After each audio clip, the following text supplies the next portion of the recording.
வணக்கங்க, நான் உங்கள் டிசி துரைப்பாண்டியன். இன்னைக்கு பரபரப்பான பேச்சு. அண்ணாமலை என்பவர் ஐபிஎஸ் பதவியை வேண்டாம் என்று சொல்லி பாஜகவில் சேர்ந்தார். இப்போ என்ன பேச்சுன்னா, அண்ணாமலை என்பவர் இன்னைக்கு தமிழ்நாடு பூரா பேசுகிறாங்கன்னா அதுக்கு காரணம் பாஜக தான். அப்போ அவர் பாஜகவை விட்டு செல்லக்கூடாதுன்னு பேசுகிறாங்க. அதே மாதிரி பாஜக இருக்கு இல்லையா, இந்த பாஜக தமிழ்நாட்டிலே தாமரை அப்படி என்கின்ற பெயர் எல்லாத்துக்கும் முழுசாக தெரிவதற்கு காரணம் யார் தெரியுமா? இந்த அண்ணாமலை தான். இந்த அண்ணாமலையை பாஜகவில் இருந்து நாம் இழந்துவிடக்கூடாது அப்படின்னு இன்னைக்கு பாரத பிரதமர் மோடி அவர்கள் கூட கெஞ்சி பார்க்கிறார். ஆனால் அவர் கேட்கவே இல்லை. அவர் தனி கட்சி ஆரம்பிக்க போகிறது கன்ஃபார்ம் ஆகிட்டு. இப்போ என்ன ஆகுதுன்னா, பாஜகவில் களங்கமாகிவிடும். பாஜக ரெண்டாக உடையும். முக்கியமானவர்கள், பாஜகவில் உள்ள முக்கியமானவர்கள் நிறைய பேர் அண்ணாமலைக்கு தாவ உள்ளார்கள்.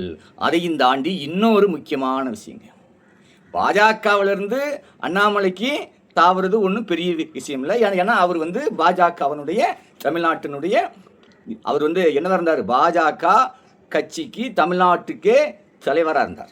அப்போ அதில் அவங்களுக்குள்ள ஒருத்தங்க அந்த அன்பு இருக்கும், பரிமாற்றங்கள் இருந்துகிட்டு இருக்கோம்.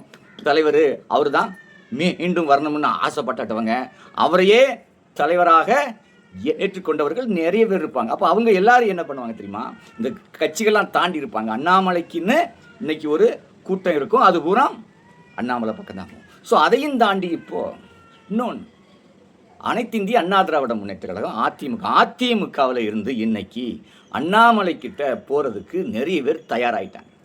குறிப்பாக முக்கியமான எம்எல்ஏக்கள் 2 பேர் ஆளுக்கு 10,000 பேரை கூட்டிகிட்டு போகிறதுக்கு தயாராகிட்டாங்க. சாரையாக அதிமுகவில் இருந்து கூண்டோடு இப்போ அண்ணாமலை கிட்ட போகிறாங்க. தாவேக்காவுக்கு ஒரு பக்கம் போய்கிட்டு இருக்காங்க, இன்னொரு பக்கம் பார்த்தீங்கன்னா அண்ணாமலை பக்கம் போவாங்க. இது போகக்கூடிய காரணம் என்னன்னு தெரியுமா? எடப்பாடி பழனிசாமி இன்னைக்கு தமிழ்நாட்டிலே தாவேக்கா என்கின்ற ஒரு கட்சி, இவ்வளோ பெரிய கட்சி ஆகி இன்னைக்கு ஆட்சியில் அமர்ந்திருக்குன்னா அதுக்கும் காரணம் எடப்பாடி பழனிசாமி. அதே மாதிரி இன்னைக்கு அண்ணாமலை கட்சி ஆரம்பிக்கிறதுக்கு காரணமும் யார்? எடப்பாடி பழனிசாமி தான். எடப்பாடி பழனிசாமி தான் அண்ணாமலையுடைய தமிழக பாஜகவினுடைய தலைவர் பதவியையே பறிச்சவர் அவர் தான். இன்னைக்கு அவருக்கே ஆப்பு. அந்த ஆப்பு யமன் இன்னைக்கு யார் தெரியுமா? எடப்பாடி பழனிசாமி என்னும் விஷப்பாம்புவினுடைய எலும்பை முறிக்கப் போகிறது யார் தெரியுமா? அவர்தான் இந்த அண்ணாமலை என்னும் ஐபிஎஸ் சிங்கம். அது மட்டும் இல்லாமல் இனி எடப்பாடி பழனிசாமியின் மீதுள்ள பழைய வழக்குகளை தோண்டுவார். அந்த கொடநாடு கொலை வழக்குன்னு ஒன்று இருக்குல்ல, அதை இன்னும் யாரும் கண்டுபிடிக்கவே இல்லை. திமுக ஆட்சியிலையும் அதை தூக்கி அப்படியே போட்டாங்க, அப்படியே இருக்குது. அந்த கொடநாடு கொலை வழக்கை அண்ணாமலை கண்டிப்பாக தூசி தட்டுவார். ஏன்னா அவருக்கு எடப்பாடி பழனிசாமியை பழி வாங்கணும்னு எண்ணம் கண்டிப்பாக இருக்கும். ஏன்னா காரணம், அவர் இன்னைக்கு அந்த கட்சியை விட்டு வெளியே புது கட்சி ஆரம்பிக்கிறதுக்கு காரணம் முழுக்க யாருன்னு கேட்டிங்கன்னா எடப்பாடி பழனிசாமி. அதையும் தாண்டி இப்போ அதிமுகவில் பூரா பேரும் போயிடுவான். காமௌண்டி சவுர் தாண்ட போகிறான், அதில் மேல் பூனை போல அதிமுகவில் இருந்து நிறைய பேர் அண்ணாமலைக்கு தாக்க போகிறான். அண்ணாமலை கட்சியினுடைய பெயரை கூட அறிவிக்க போகிறாங்களாம். ஏதோ தமிழக மக்கள் கட்சி, தமிழக மக்கள் அப்படியே கழகம் அப்படிங்கிற பெயரில் கட்சி ஆரம்பிக்க போகிறார். இந்த கட்சிக்கு சூப்பர் ஸ்டார் ரஜினிகாந்த் அவர்களையும் கட்சியிலே இணைக்கிறார். மிக பிரம்மாண்டமாக இருக்கும். அதிமுக இதோடு சொல்ல முடியும்.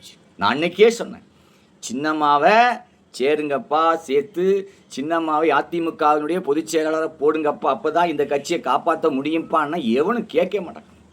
எல்லாரும் எடப்பாடி பழனிசாமி தான் பொதுச் செயலர். இப்போ என்னாச்சு, அந்த அதிமுக கட்சியில் கடைசியில் ஒரே ஒரு ஆள் தான் இருப்பார். அவருக்கு பேர் தான் எடப்பாடி பழனிசாமி. அவருடைய பதவி தான் அதிமுக பொதுச் செயலர். யார் இருக்க மாட்டேன் பாருங்க. இன்னைக்கு சொல்கிறேன், குண்டோடு அட்ரஸ் இல்லாமல் காலியாக போகிறது அதிமுக. இதுக்கு முழுக்க காரணம் யார் தெரியுமா? எடப்பாடி பழனிசாமியும் அவருக்கு சிங்கி சிங்கி சிங்கின்னு போட்டாம் இல்லையா, அந்த சிங்கிகள் எல்லாரால தான் இந்த சங்கிகளாலும் அதிமுக கூடாரம் சுத்தமாக காலி. புரட்சித் தலைவர் எம்ஜிஆர் உருவாக்கின கட்சி, புரட்சித் தலைவி அம்மா அவர்களால் இந்தியாவிலே 3வது கட்சியாக கொண்டு வந்த கட்சி இன்னைக்கு கேள்விக்குறியாகிவிட்டது. நிறைய இடத்துல டெபாசிட் போச்சு.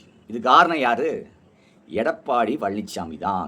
இன்னும் பார்த்தீங்கன்னா பூரா போயிட்டு சத்தியமாக சொல்கிறேன், அண்ணாமலை கட்சி ஆரம்பித்தாருன்னா அதிமுகவில் சாரையாக போகிறான். ஒவ்வொரு முக்கியமான பேர்லாம் போய் அண்ணாமலை கிட்ட சேர போகிறான். காரணம் என்னென்னா தலைமை, ஆளுமை, பேச்சு திறமை, யாரை எங்கே வைக்க வேண்டும், யாருக்கு என்ன செய்ய வேண்டும் என்கின்ற அன்பு, பாசம், உணர்வு, பரிமாற்றம், இது எல்லாமே அண்ணாமலை கிட்ட இருக்கு. அன்னைக்கு திருமாவளவன் அவர்களே பார்த்து எதிர்த்து கேட்டது யார் தெரியுமா? தமிழ்நாட்டில் யாரும் கேட்கல, ஸ்டாலினும் கேட்கல, இதே எடப்பாடியாரும் கேட்கல, அண்ணாமலை கேட்டார். யாராக இருந்தாலும் நியாயத்துக்காக போராடக்கூடிய ஒரு மனிதர் தட்டி கேட்பார். ஆக மொத்தம் இனி என்ன ஆகும்னா, தமிழ்நாட்டில் விஜய், உதயநிதி, அண்ணாமலை இந்த 3 பேருக்கு தான் இனி போட்டியாக இருக்கும். இங்கு வேற யாருக்கும் போட்டி இல்லை.